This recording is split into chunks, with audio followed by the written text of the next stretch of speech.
Now it is that time of the year in the national capital when the air becomes extremely poisonous and politics is all about parties blaming each other. The AQI levels have started to deteriorate and breathing will become very difficult in coming days. Delhi's air pollution levels are continuing to worsen. The AQI, which is the air quality index, is now 290, which means it's in the poor category. The Delhi Environment Minister Gopal Rai has said that the government has now formed a coordination committee to identify and to mitigate the local sources of pollution at 13 locations. With the stubble burning on the rise and winter conditions now setting in, the air quality is expected to deteriorate even further. In fact, the conditions will remain unfavorable for the pollutant dispersion to take place. Politics has also started to peak now. It is the BJP which is accusing the Aam Aadmi Party government of being ineffective. It is the Aam Aadmi Party that is accusing Bharatiya Janata Party of only doing drama. Delhi एक बार फिर से gas chamber बनने की तरफ अग्रसर है। जैसे जैसे ठंड बढ़ती जाएगी, ऐसी आशंका है कि दिल्ली की हवा खराब होती जाएगी। जैसे ही मौसम थोड़ा सा बदला, दिल्ली का AQI 300 के आसपास पहुंच गया, कई जगहों पर तो 400 के पार भी चला गया। इस वक्त हम इंडिया गेट के पास मौजूद हैं और यहाँ के AQI की हम बात करें तो करीब 200 के आसपास है और इसकी वजह ये है कि हवा चल गई थी और हवा चलने की वजह से जो AQI है वो 300 के आसपास जो था वो घटकर 200 के आसपास हो गया। यानी कि एक बार फिर से दिल्ली का मौसम के भरोसे हो गया है। अगर बारिश होगी या हवा चलेगी तो दिल्ली का जो जहरीली हवा है, जो प्रदूषण है, वो थोड़ा कम हो जाएगा। कई तरीके के प्रतिबंध सरकार की तरफ से ऐसे में लगाए जाते हैं, लेकिन जब भी दिल्ली अक्टूबर महीना आता है, हम देखते हैं कि दिल्ली की हवा खराब होनी शुरू हो जाती है और जो भी फैसले लिए जाते हैं उसके पहले या बाद उसका कोई खास असर जमीन पर होता हुआ नजर नहीं आता। अभी PWD ने इस हॉट स्पॉट्स के लिए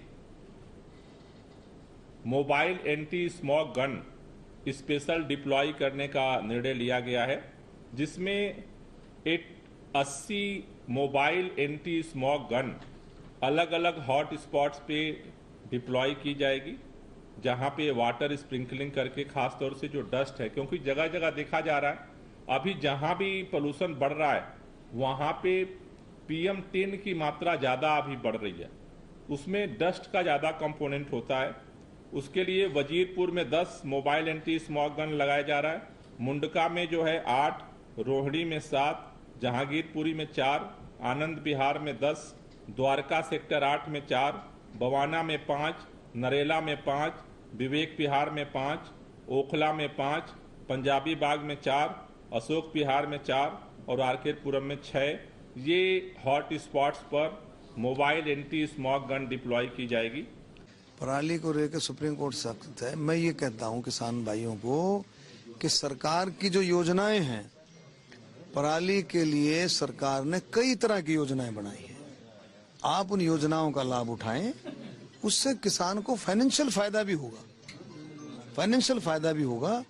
जलाने की बजाय उन योजनाओं का लाभ उठाएं। पंजाब के किसानों ने या पंजाब सरकार उस पे किसी तरह का अंकुश नहीं लगा पाई, बिल्कुल विफल रही है और पंजाब की वजह से हरियाणा प्रदेश के किसान को भी ये लोग बदनाम करने लग रहे हैं। हमारा हरियाणा का किसान बहुत समझदार है।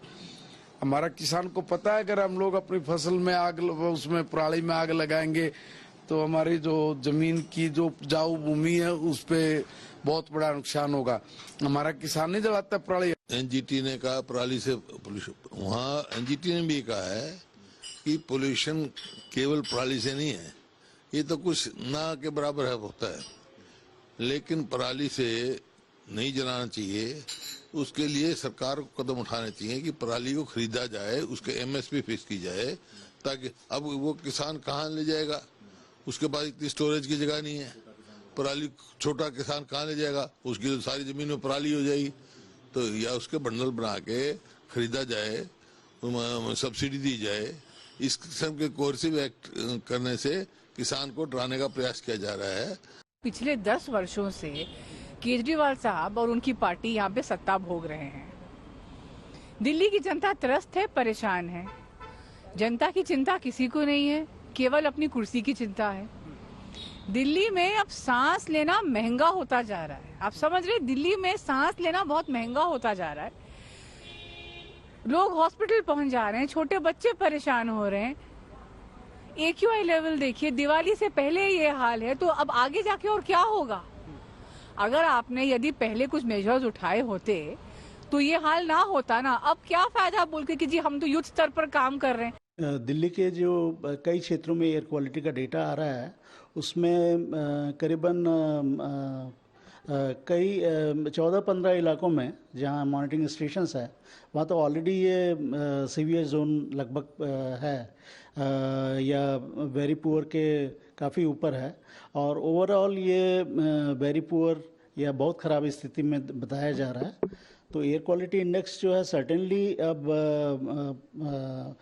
उस डायरेक्शन में जा रहा है कि जहां हमें कंसर्न बहुत ज़्यादा होना चाहिए।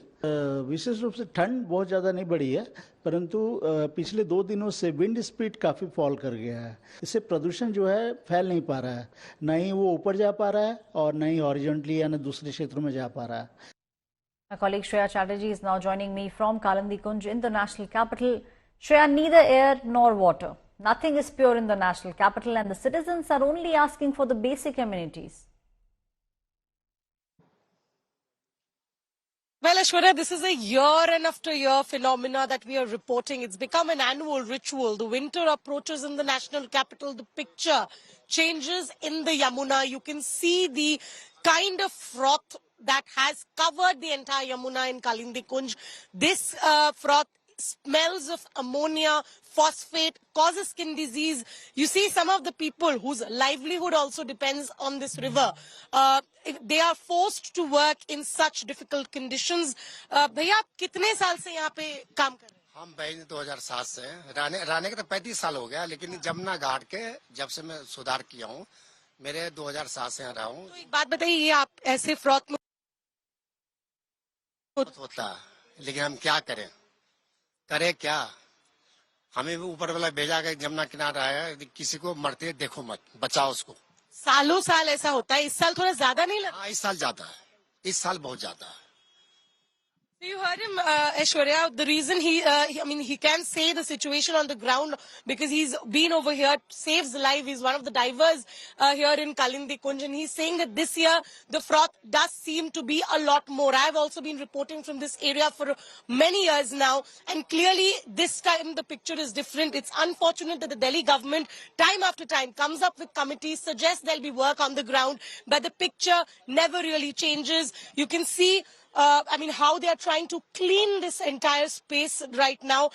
We need to understand why this happens. It happens because of pollutants in the water, but it also happens because of the fat that is released from decayed plants. You can see the amount of those that are lying there. If this work can be done earlier, then probably we might not see such situation. But unfortunately, it's only after the situation comes to the ground that the governments react, and year after year, false promises are only thing that is being offered to the citizens of the national capital. Right, Shreya, thank you for giving us those details. My colleague Shreya is standing right at the spot where you are seeing the frothing taking place, and those who have been staying close by are saying that the froth this year has increased tremendously, which means that the Yamuna has become so polluted.